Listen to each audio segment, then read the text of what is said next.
আপনাকে বারবার black magic করা হচ্ছে, তার অনিষ্টতা থেকে আপনি মুক্তি পাওয়ার জন্য অনেক তদবির করতেছেন, অনেক আমল করতেছেন, কোনো অবস্থাতে আপনি এর সমাধান পাচ্ছেন না।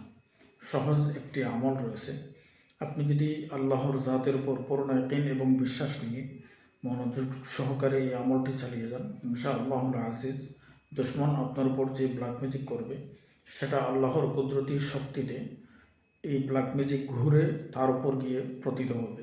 এই ব্ল্যাক ম্যাজিকের অনিষ্টতায় সে আক্রান্ত হবে, তার জীবন শেষ হয়ে যাবে।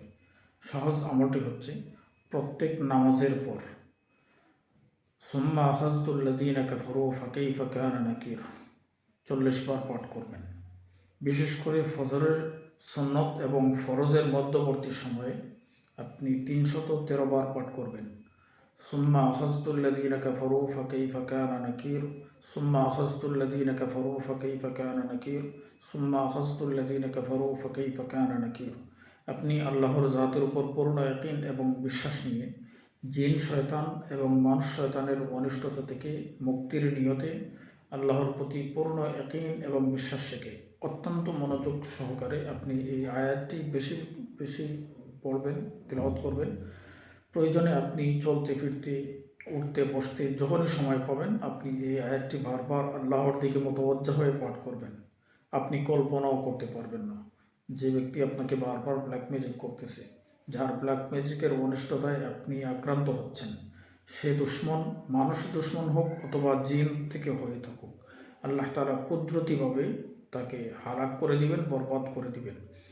আপনি একজন মুমিন মুসলমান হিসেবে অন্যের অনিষ্টতা, অন্যের ক্ষতি হোক সেটা কামনা আপনি কখনো করতে পারেন না।